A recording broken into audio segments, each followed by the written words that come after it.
What? What? That was I was doing the noise of the sound of the graphics on screen that I was imagining. Oh, all right. Brandy buttered espresso martini.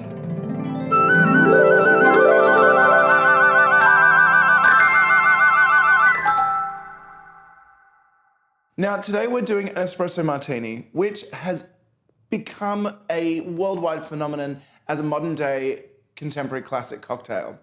Now, this cocktail wasn't invented in Australia or Colombia or anywhere else where coffee is celebrated, but in fact, in the United Kingdom. A guy by the name of Dick Bradsell invented it while he was working at the Soho Brasserie for a model who came in one day and said, I want a cocktail that will wake me up and that's essentially what he did. I do think, however, we've moved on from the classic vodka espresso martini, and so today we're doing my version of it, which is a buttered brandy espresso martini. Now, to make a brandy buttered espresso martini, we're going to use Chateau Tanunda brandy, Chateau Tanunda brandy, Mr. Black cold drip coffee liqueur from Erina, and little Drippa cold pressed coffee. Now, we use this mainly because often people don't have access to a hot espresso machine, and so therefore you need something that is brewed and roasted in a way that gives you the same kind of properties as hot, fresh espresso. The other fun little tidbit that we're bringing to this that's different to your usual espresso is at DULCIE'S, and I've stolen this from the bar, that's why the bottle's a little bit ugly, we use a buttered sugar syrup. Now, this is a standard 1-to-1 sugar syrup ratio recipe, but we melt butter into it, and then we freeze the whole mix, separating the actual fat solubles and leaving just the butter taste. So let's get espresso with it. Na na na na na na na na na na na na na na. Getting espresso with it.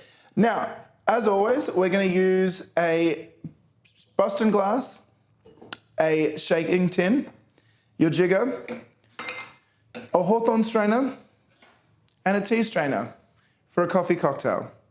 Irony. Now, the first ingredient we're going to put in is the brandy, and we're going to make this with pretty classic specs of 30 mils of base spirit, which is the brandy. I think brandy is a pretty underrated spirit. It's grape based, so it has a really nice sugar to it, but then it's obviously been aged in some really interesting oak expressions, so it gives you some really nice rich flavors. We're then going to use the Mr. Black cold drip coffee liqueur, and we're only going to use 20 mils of that. It's not overly sugary, it's just cold drip coffee bonded with spirit, and there's a little bit of sugar in there, but not too much. So we're going to pull back on that so we can add the sugar a bit later. We're then going to add 30 mils of the little Drippa coffee.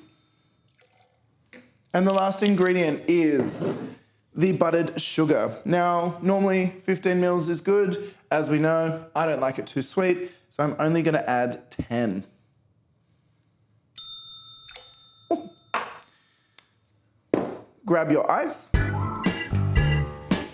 Come back, add your ice to the tin, seal it up, glass on top, and you've got to give this one a really hard shake. You've got to make sure that all of the coffee emulsifies and gives you that really nice crema that you would like. I'm an oat flat white kind of guy normally, but when I'm dealing with alcohol, I'll probably settle with an espresso martini. You want to shake for about 20 seconds, quite hard. And then we want to make sure that all of the ingredients are in the tin.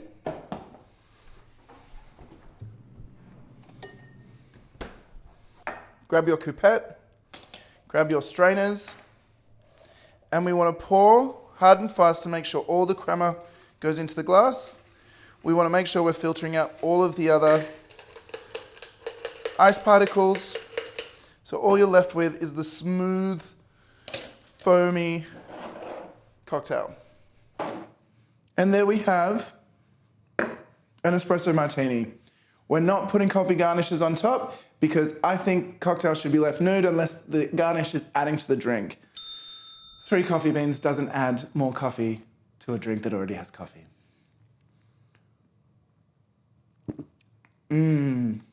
Bellissimo. That's French for good, right?